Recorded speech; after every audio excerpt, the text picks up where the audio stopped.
Hai teman-teman, perkenalkan nama saya Armesyanti Silaban dari 1901449. Saya dari Stikes Bidan Kesehatan Medan. Di sini akan melakukan penyuluhan tentang alat kontrasepsi, yang dimana saya akan membahas 4 topik. Yang pertama, apa sih alat kontrasepsi? Yang kedua, apa sih keluarga berencana itu? Yang ketiga, jenis-jenis alat kontrasepsi. Yang keempat, kelebihan alat kontrasepsi. Nah, sebelum melanjutkan pembahasan ini, jangan lupa like, komen, dan subscribe ya teman-teman. Terima kasih. Nah, kita masuk ke pembahasan yang pertama, yaitu apa sih alat kontrasepsi? Alat kontrasepsi adalah metode atau alat yang digunakan untuk mencegah kehamilan. Sedangkan pembahasan yang kedua yaitu apa sih keluarga berencana? Keluarga berencana adalah gerakan untuk membentuk keluarga yang sehat dan sejahtera dengan membatasi kelahiran anak dengan menggunakan alat kontrasepsi. Baiklah, kita lanjut ke pembahasan yang ketiga, yaitu jenis-jenis alat kontrasepsi. Yang pertama yaitu pil KB. Pil KB merupakan alat kontrasepsi yang paling umum digunakan. Nah, pil KB ini mengandung hormon progestin dan estrogen untuk mencegah terjadinya ovulasi. Nah, berapa tablet sih pil KB ini? Yaitu 21-35 tablet yang harus dikonsumsi dalam satu siklus atau secara berkelanjutan. Nah, kelebihan dari pil KB ini apa aja sih? Yang pertama, tingkat efektivitas tinggi dengan presentasi kegagalan hanya 8%. Yang kedua, haid menjadi lancar dan kram berkurang saat haid. Yang ketiga, ada pula jenis pil KB ini yang dapat memperlambat haid. Nah, yang kedua yaitu kondom pria. Tak hanya pil KB, kondom pria juga umumnya digunakan untuk mencegah kehamilan. Nah, kondom biasanya terbuat dari bahan latex dan bekerja dengan cara menghalangi sperma masuk ke dalam vagina dan mencapai sel telur. Kelebihan daripada kondom pria ini yaitu yang pertama praktis dan mudah digunakan, serta dapat mencegah dari penyakit menular. Yang ketiga yaitu suntik KB. Apa sih suntik KB ini? Suntik KB merupakan alat kontrasepsi yang mengandung hormon progestin dan mampu menghentikan terjadinya ovulasi.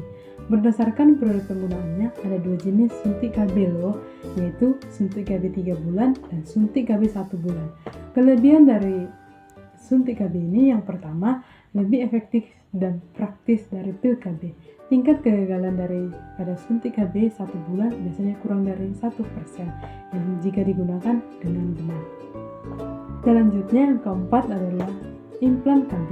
Implan atau susuk merupakan alat kontrasepsi berukuran kecil dan berbentuk seperti batang korek api. Nah, KB implan ini bekerja dengan cara mengeluarkan hormon progestin secara perlahan yang berfungsi mencegah kehamilan selama 3 tahun.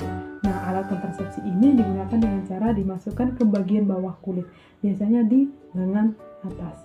Kelebihan daripada implan ini yaitu sangat efektif dan tingkat kegagalan kurang dari 1% dan tahan hingga selama 3 tahun.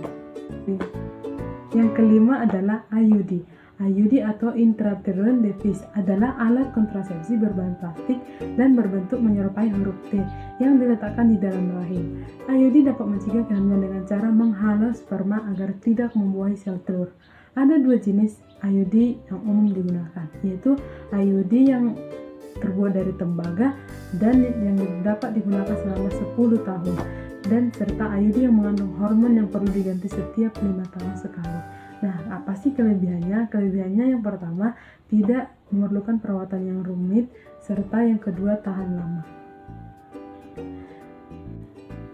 Kemudian yang keenam yaitu kondom wanita. Kondom wanita berbentuk plastik yang berfungsi untuk menyelubungi vagina. Terdapat cincin di ujung kondom sehingga posisinya mudah disesuaikan.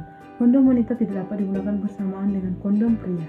Kelebihannya yaitu memberikan perlindungan dari penyakit menular seksual, menjaga suhu tubuh lebih baik daripada kondom pria. Selanjutnya yang ketujuh yaitu Spesimida. Spesimida adalah produk kontrasepsi yang digunakan di dalam vagina sebelum berhubungan seksual.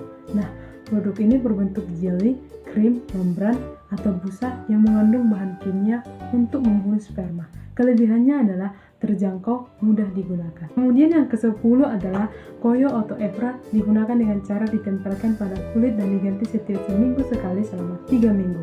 Cara kerja koyo ini adalah dengan melepaskan hormon yang sama efektifnya dengan yang terdapat dalam pil KB. Nah, kelebihannya tidak perlu repot mengingat untuk mengonsumsi pil haid menjadi lancar dan mengurangi kram saat haid. Nah, yang ke-11 adalah cincin vagina. Cincin vagina atau Neverring merupakan cincin plastik yang ditempatkan di dalam vagina Neverring. Bekerja dengan cara melepaskan hormon sama seperti pil KB.